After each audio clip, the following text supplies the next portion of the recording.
Le Seigneur soit avec vous. Bonne nouvelle de Jésus-Christ selon saint Matthieu. Matthieu au chapitre 28, les versets 16 à 20. En ce temps-là, les 11 disciples s'en allaient en Galilée, à la montagne où Jésus leur avait ordonné de se rendre. Quand ils le virent, ils se prosternèrent, mais certains eurent des doutes. Jésus s'approcha d'eux et leur adressa ces paroles. Tout pouvoir m'a été donné au ciel et sur la terre. Allez de toutes les nations, faites des disciples, baptisez-les au nom du Père et du Fils et du Saint-Esprit. Apprenez-leur à observer tout ce que je vous ai commandé. Et moi, je suis avec vous tous les jours jusqu'à la fin du monde. Acclamons cette parole de Dieu. Louange à toi, Seigneur Jésus. Bien-aimés de Dieu, chers frères et sœurs en Christ, loué soit Jésus-Christ. Loué soit le saint nom de Jésus-Christ. Bonjour à tout le monde et bonne fête de l'Ascension de notre Seigneur Jésus-Christ. Oui, en ce jour, nous célébrons l'Ascension de notre Seigneur Jésus-Christ 40 jours après la résurrection. Nous célébrons le retour au ciel de notre Seigneur Jésus-Christ, où Jésus va s'élever au ciel, va être enlevé comme le thème le dit, sera enlevé au ciel devant ses disciples et ses apôtres. Donc, ils ont été témoins de l'ascension de notre Seigneur Jésus-Christ. L'ascension, c'est l'élévation. C'est l'élévation de Jésus-Christ au ciel. Et vivre l'ascension ne veut pas dire croiser les bras. Comme le Seigneur a dit, il nous enverra le Paraclet, le défenseur. Comme depuis tous ces jours, il nous fait des adieux. Mais pas des adieux pour toujours, mais des adieux qui garantissent toujours sa présence au milieu de nous. Un défenseur nous sera donné, un défenseur, le Paraclet, l'Esprit Saint, va nous être donné. Il va travailler à nos côtés, il va nous guider, va nous éclairer, va nous instruire. Il va jouer le rôle de rappel-mémoire de tout ce que le Seigneur nous a enseigné, de tout ce qu'il nous a dit, de tout ce qu'il nous a montré, tout ce qu'il nous a commandé de faire. Et l'Esprit Saint est là pour nous guider, pour guider l'Église, pour guider le peuple de Dieu, pour guider tous les chrétiens. Et c'est pour ça que le Seigneur dit, gardez tout ce que je vous ai commandé. Alors, l'un n'est pas à demeurer dans la tristesse parce que le Christ part. L'un n'est pas demeurer dans la tristesse, mais c'est de commencer le travail. C'est pour ça qu'il dit, tout pouvoir m'a été donné au ciel et sur la terre. Allez de toutes les nations, faites des disciples, baptisez le nom du Père et du Fils et du Saint-Esprit. Apprenez-leur à observer tout ce que je vous ai commandé. Le rôle du chrétien qui est disciple de Jésus, c'est d'aller annoncer, proclamer la bonne nouvelle du salut, annoncer et enseigner les commandements du Seigneur, apprendre aux gens à observer tout ce que le Seigneur nous a commandé.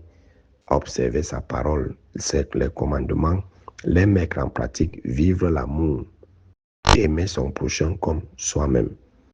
Donc, le départ de Jésus ne veut pas dire l'arrêt de tout. L'arrêt de la propagation de la bonne nouvelle ne veut pas dire l'arrêt des activités missionnaires, ne veut pas dire l'arrêt du salut des âmes. Non. Mais il part pour nous obtenir, pour que le défenseur nous soit envoyé, et que, à la réception de ce défenseur à la Pentecôte, qu'on devienne de véritables témoins. Parce que, vous voyez, avec le sacrement de confirmation, qui est un sacrement de mission, parce qu'il y a les sacrements d'initiation à la vie chrétienne, le baptême, la communion et la confirmation. Et la confirmation ouvre la porte au sacrement de mission, qui sont le mariage et l'or. Donc, on ne peut pas devenir témoin du Seigneur si nous n'avons pas reçu la force qui vient d'en haut, si nous n'avons pas reçu l'Esprit Saint.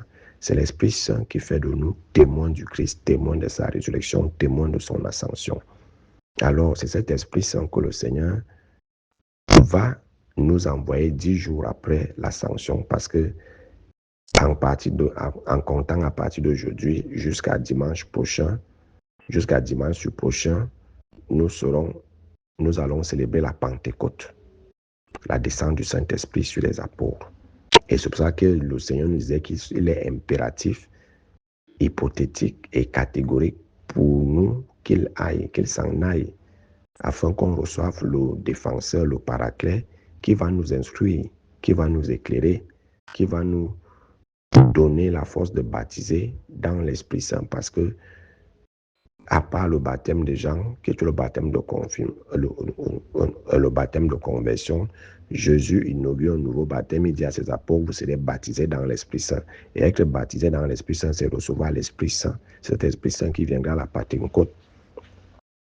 Et justement, il nous demande d'aller, de faire de toutes les nations ses disciples, de baptiser au nom du Père et du Fils et du Saint-Esprit, d'enseigner aux gens à observer ses commandements.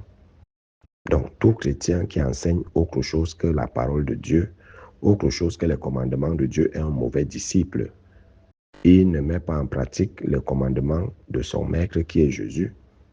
Donc, tout chrétien est disciple de Jésus. Tout chrétien est disciple. Et chaque disciple a pour mission d'annoncer la bonne nouvelle, d'enseigner la parole de Dieu, les commandements, et enseigner aux gens à les mettre en pratique. À les mettre en pratique. Donc, ne restons pas là à regarder le ciel comme disent les anges.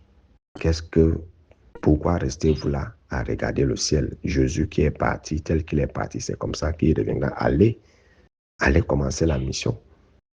Donc, le départ de Jésus n'est pas l'arrêt de tout, n'est pas la fin de tout. Au contraire, c'est le début, l'inauguration d'une nouvelle ère d'évangélisation, une nouvelle ère d'aller dans le monde pécher les hommes et les ramener vers la maison du Père. C'est ça le rôle du chrétien, et non pas de se lamenter sur le départ de Jésus. Et déjà qu'il nous a dit, il ne nous laissera pas seuls, qu'il est avec nous tous les jours. Et moi, je suis avec vous tous les jours jusqu'à la fin du monde. Jésus est toujours présent dans le monde, en nous, autour de nous. Là où 2 ou 3 sont réunis en mon nom, je suis au milieu d'eux. Donc, nous cherchons la présence de Dieu physique, et pourtant il est là, en nous déjà, autour de nous, dans nos assemblées, quand nous l'invoquons en vérité, le Seigneur est là.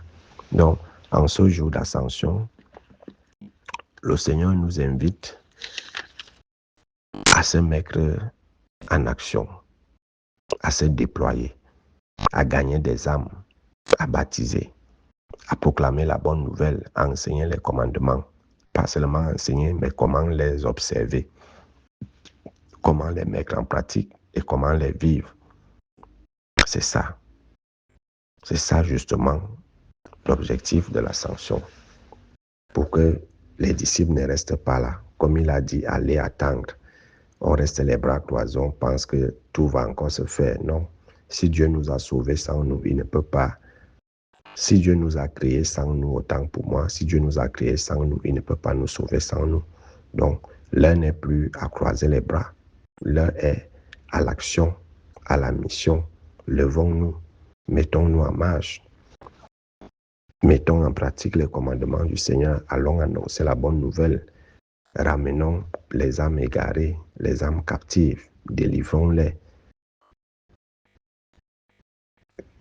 Pêchons les âmes et ramenons-les vers le Seigneur. C'est la mission que le Seigneur nous laisse en ce jour. Tout chrétien est un disciple de Jésus. Et il est tenu de travailler pour la plus grande gloire de Dieu et le salut des âmes.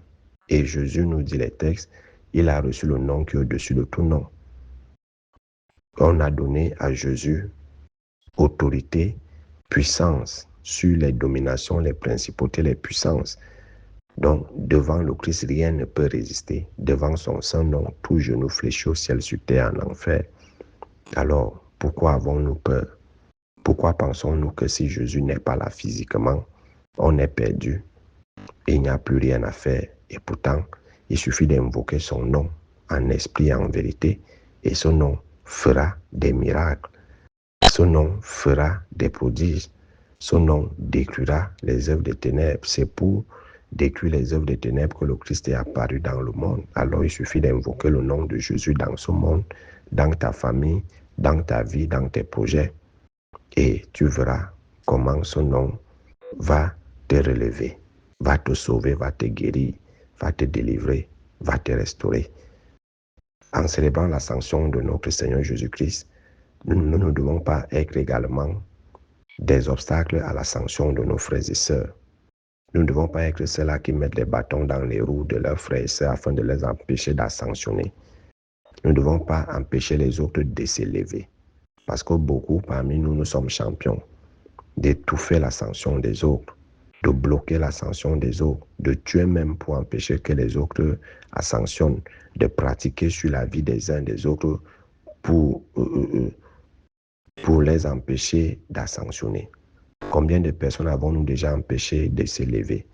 Combien de personnes avons-nous déjà empêché de décoller? Parce que nous avons vu qu'ils ont plus de potentiel, ils ont plus de capacité que nous. Alors, pour qu'ils ne nous fassent pas ombrage, il faut qu'on les élimine, il faut qu'on les étouffe, il faut qu'on les écrase, il faut qu'on les humilie. Personne ne doit être un obstacle à l'ascension de l'autre. Personne. Si l'autre s'élève, il va t'attirer également. C'est ce que les gens n'arrivent pas à comprendre. Tu as un ami que le Seigneur a mis à tes côtés et qui est en train de s'élever. Laisse, permet qu'il s'élève. Ce qui est sûr, il va te tirer.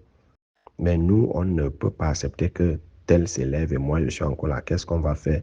La sorcellerie entre en jeu, les pratiques entrent en jeu. On commence à détruire la vie des gens. Et pourtant, l'autre en s'élevant, il va t'élever également, mais on ne pense jamais à ça. En tuant celui qui s'élève dans la famille, qui va élever la famille. Et pourtant, le Seigneur met dans chaque famille des lumières, des personnes qui vont ascensionner et qui vont élever leur famille. Mais c'est toujours eux qu'on tue, c'est toujours eux qu'on combat. Alors nous nous attendons à quoi? On va toujours passer le temps à dire le Seigneur nous a oubliés, on est venu accompagner les autres sur terre. Non, personne n'est venu accompagner d'autres sur terre. Personne n'est venu accompagner d'autres sur terre. Je le dis toujours, chacun de nous est le prolongement de la grâce de Dieu dans la vie de l'autre. Chacun de nous est le prolongement de la main de Dieu dans la vie de l'autre. Aujourd'hui, je suis en haut, je vais faire en sorte que tous ceux qui sont autour de moi soient aussi en haut. En fait, c'est ça la logique de Dieu. C'est ça la logique de Dieu. C'est pour ça que le Seigneur dit à ses disciples, il faut que je m'en aille pour que là où je suis, vous aussi vous soyez là. Jésus n'est pas parti et laissé les gens sur terre. Il part pour nous préparer une place parce qu'il veut que là où il est, que nous aussi on soit là. C'est pour ça qu'il dit à ses disciples, il est impératif que je m'en aille. Il est même hypothétique que je m'en aille pour vous, pour votre bien. Alors, pourquoi empêchons-nous souvent les autres de s'élever, de prospérer, de réussir?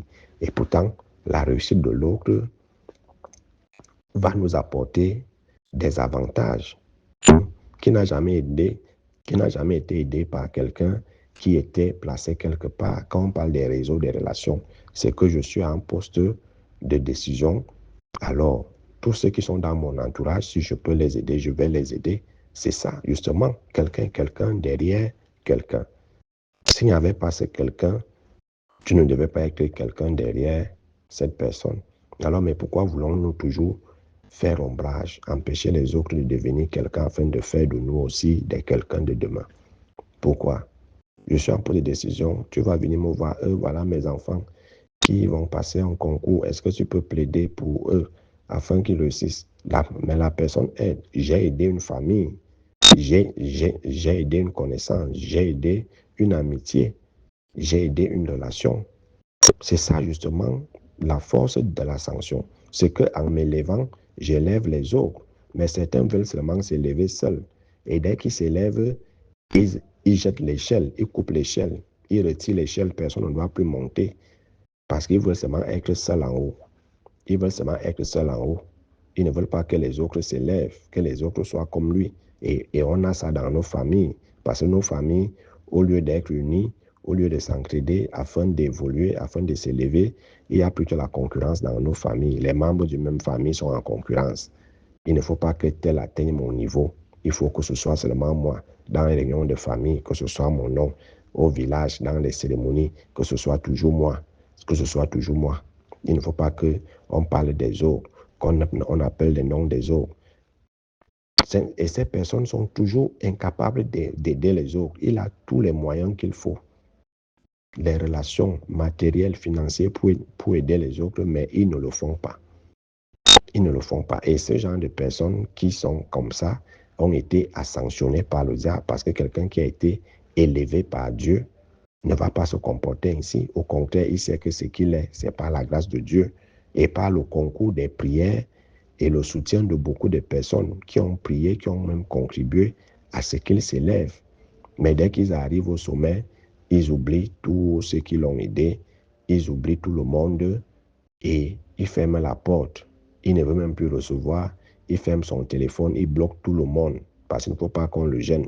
Et c'est toujours lui qui arrive en retard lors des réunions, c'est toujours lui qui veut imposer tout, qui impose tout, qui décide tout. Et si on boude, lui aussi, il claque la porte, il part. Parce qu'il sait que c'est lui le seul qui sait, c'est lui la seule lumière, c'est lui pas même la seule lumière, c'est lui le seul qui s'est élevé. On doit sortir de là. L'ascension doit nous apprendre l'humilité. Et l'ascension doit nous apprendre que là où je suis, les autres doivent aussi être. Que ce n'est pas seulement pour moi seul que je m'élève ou que le Seigneur m'élève. Le Seigneur m'élève afin que j'élève les autres. Le Seigneur m'ascensionne afin que j'ascensionne les autres, que je sois un pont pour l'ascension des autres. Et non pas un fossé, et non pas un ravin, que dès que j'arrive, je casse le pont. Dès que j'arrive, je fais couler la pirogue. Non. Apprenons à nous élever les uns les autres. Ton frère, ton ami d'enfance, vous avez grandi, le Seigneur l'a béni. Lui aussi, il a des projets de te bénir, mais quand il vient, c'est toi qui l'empoisonne. C'est toi qui voles ses photos, ses sous-vêtements pour aller pratiquer. C'est toi qui voles, par exemple, son passeport pour qu'il ne voyage plus. Et nous voulons être élevés comment? Nous voulons ascensionner comment? Celui qui pouvait t'aider.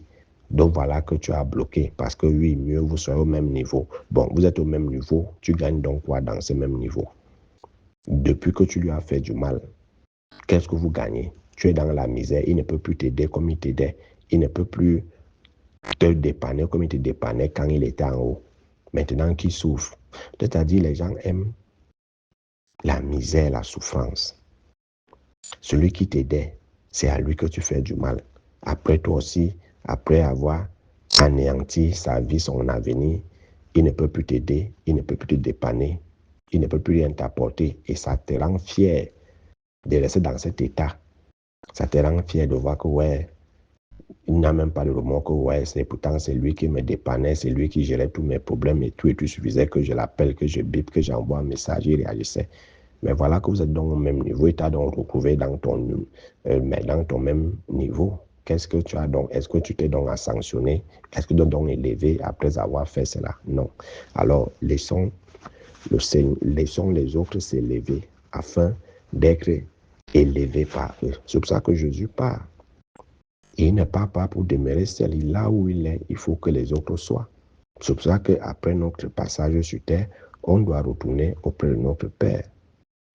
On doit retourner auprès de notre Père. C'est pour ça qu'il part nous ouvrir le ciel. Donc c'est pour ça qu'on ne doit pas le retenir, on ne doit pas l'empêcher de s'élever, d'aller au ciel, nous ouvrir les portes du ciel. Donc n'empêchons pas les autres de nous ouvrir les portes de la prospérité, les portes de la réussite, les portes de l'élévation, les portes de la vie. Non, mais n'empêchons pas les autres. S'ils s'ascensionnent, laissez qu'ils s'élèvent et qu'ils nous apportent ce qu'il y a derrière les portes. Mais beaucoup ne veulent pas ça dans nos familles, dans nos relations interpersonnelles. Dès que quelqu'un peut détecter que tu as une forte étoile, une forte lumière, un fort destin, un avenir prometteur, au lieu de dire que, au lieu de soutenir la personne, que demain, elle va m'aider aussi, moi je commence à la combattre, à salir son nom, à salir son dossier, à mettre les bâtons dans les roues, à raconter du n'importe quoi contre lui chez ceux qui sont en train de vouloir faire qu'il s'élève. Et après, le projet tombe dans l'eau. Et tu es fier. Et tu joues le faux consolateur. Faisons attention. Le Seigneur n'est pas égoïste. Ne soyons pas aussi égoïstes envers les uns les autres. Il est parti pour nous amener à nous retrouver. Nous aussi laissons les autres s'élever afin qu'ils nous appellent à les retrouver là où ils sont. Quelqu'un que tu bloques aujourd'hui, qui devait être un cadre, et à travers son poste, il allait tirer tout le monde, donner au moins un emploi à tout le monde, mais c'est lui que vous bloquez et vous plaignez que vous avez les dossiers, les diplômes, mais personne pour vous recruter. Mais celui qui pouvait être votre facilitateur, vous l'avez bloqué. Vous avez empêché qu'il s'élève. Alors ne pleurez pas. Donc, pensons toujours conséquent de nos actes avant de vouloir agir. Réfléchissons toujours 2 fois, 7 fois même, avant de vouloir agir, avant de vouloir faire du mal à l'autre. Parce que ce mal retournera tôt ou tard contre nous-mêmes. Qu'à travers cette ascension de notre Seigneur Jésus-Christ, que le Seigneur, en s'élevant, élève chacun de nous, suscite des ascensions dans nos familles, afin que lorsque nous serons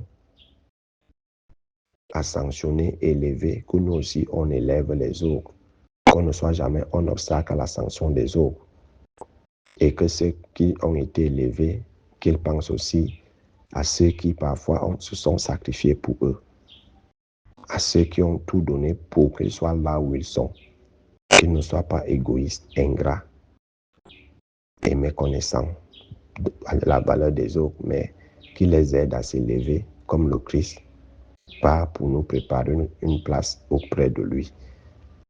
Que le Seigneur soit donc tout en tous, qu'il nous bénisse et nous sanctifie et purifie nos cœurs, afin que on soit ceux-là qui aident les autres à s'élever et non ceux-là qui bloquent l'ascension des autres.